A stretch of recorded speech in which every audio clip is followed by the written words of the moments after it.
Welcome back to Heart of Alaska. Today we're going to be looking at banana bread and how to make it and how easy it really is. Let's start with the bananas, the most important ingredient. Here you have some regular store-bought bananas you can get in the store any day. They don't have too bad of a flavor, they're pretty normal, pretty regular, but what you really actually want are these bananas here. They're a little bit darker, a little bit riper. You have more of an option for how much additional sugar you use in the recipe when you use the darker bananas. The more ripe, the less sugar you're going to need. So I found that putting together my ingredients ahead of time makes for a much more efficient process, and it makes everything a lot quicker for you. The first ingredient that we're going to need is sugar, and then flour, shortening or butter, baking powder, milk, whether it's dry or the real stuff, salt, baking soda, 2 eggs, and 2 to 3 of those medium, wonderfully rich bananas. Again, this makes it a lot easier just to stay organized. First, preheat the oven to 350 degrees. This way you feel like you're doing something while you're preparing the batter to get ready to go in the oven.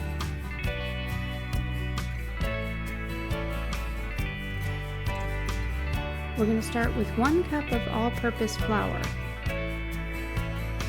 Now you'll notice as we go through that my measurements are a little bit different because I'm doubling the recipe.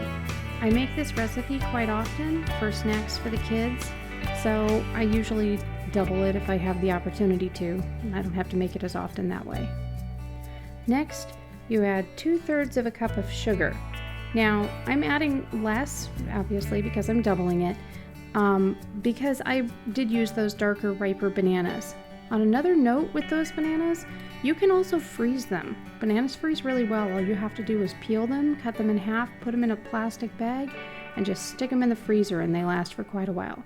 Then is the baking powder. And I like this container because you can really measure more accurately with that little ledge to scrape off of. That's 2 teaspoons of baking powder. Next comes a 1/2 teaspoon of baking soda. Now my baking soda container is a little bit different than most.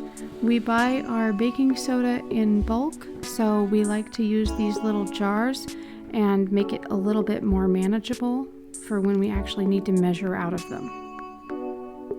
Next is a 1/4 teaspoon salt. Not a lot of salt, just that little bit to bring out the natural sugars and flavors. Then we put this in the mixer and we just barely mix it together until all of those different dry ingredients are mixed very well. And then come the wet ingredients. The star of the show, the bananas. Now I just mash these up by hand. If you have them in the freezer, when you defrost them, they're very liquidy and they kind of look ugly, but they work just the same way. If you have kids that you want to involve in this process, this is a great time to do it. Just make sure that they wash up ahead of time and then mash away. At least it's really easy to get their hands clean after this part of the process.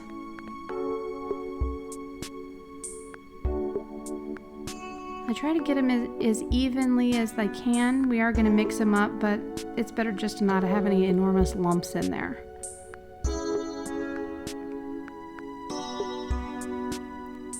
Next is the shortening or margarine, and that is 1/3 of a cup of shortening or margarine or butter. Usually I use butter, but today we had shortening in the house, so we use what we have.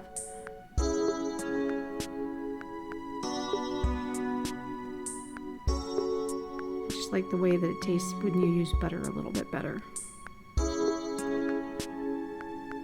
And then 2 tablespoons of milk.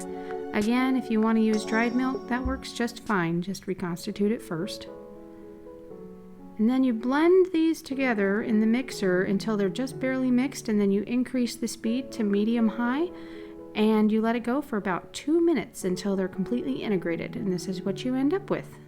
But we're not done quite yet, so don't get too comfortable. The very next thing is add the remaining bit of flour that you didn't at the beginning, so that's about 3/4 of a cup. And the last ingredient is the eggs. Now, I used egg substitute in these because I have a child who's allergic to the real eggs. They work just as well, but just make sure if you do use the real ones that you beat them up a little bit ahead of time. And then what we're going to do is stick this back in the mixer, and we're just going to mix it until it's all blended together. Not a whole long time, just until it's blended, because you don't want to overmix those eggs, and it stresses them out a little bit when it's mixed up like that. And that's a little bit thicker than I like, but it'll work for today. These are my handy dandy baking pans. A little bit of vegetable oil, and you just coat the pan with it. Make sure that you get that around in there really good, because it makes it a lot easier later to get it back out of the pan. And also, you don't want a whole lot of excess in the bottom. So after I spread it around in there, usually I go back in and wipe it up a little bit and get that little bit of extra out of there. Then we pour the batter into the pans. Now, the really important thing when you're doubling it is just to try to make sure that you get an even amount in both pans. If you get more, significantly more in one pan than the other, it's going to really skew your baking time, and it gets really hard to figure out when to take what out of the oven. It's just really annoying. Trust me, it's easier up front just to make sure that they get evenly into the pans. Takes a little bit of doing, a little bit of shuffling back and forth sometimes if you're not graceful about it like I'm not. But then your end result looks like this. And we are ready to go into that preheated 350 degree oven. All right, just put them in there carefully. Make sure you don't burn yourself. Rule number 1 in the kitchen with me is don't hurt yourself. And then you just shut the door, and then you get to wait. But this is the easy part. Set the clock for 55 to 60 minutes. I prefer to start with 55 because that way you can test it and you don't have to worry about it being overdone at that point when you go to test. Now this is about after 30 minutes or so of having been in the oven. You can tell they're nowhere near done, but the house is starting to smell like banana bread, and it is just filling up every bit of this house with that good smell. Once they test ready with the toothpick in the center coming out clean, it is time to take them out. Now if they've gotten too brown around the edges at about that 30-minute mark, you can always cover them with aluminum foil to keep the edges from browning anymore, but in our family, we don't really care. So I just let it get browner. And be very careful when you go to take these out. I about dropped this one. Unfortunately, we need some good pot holders, but in the meantime, the towel will do. Once you have them out of the oven, transfer them to a baking rack. Some people let them cool for about 10 minutes prior to releasing them from the pan, but I get a little impatient about that, and also because I did let them brown a little more, I don't want them to brown any further in the pan. So what I do is right away go ahead and loosen them from the pan with just a butter knife. Very carefully, by the way, these are extremely hot at this point.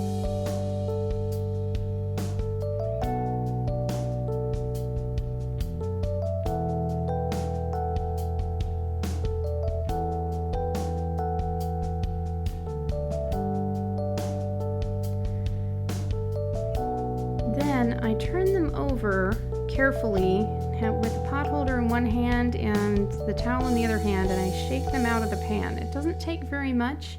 If you oiled the pan correctly, they should come out completely nice and clean. Again, be very, very careful. It is so easy to burn yourself or to drop the pan or everything else at this point. I've done it. It doesn't feel too good when it lands on your foot. And it's also very frustrating after you did all this work. But these came out beautifully and no dropping of the bread.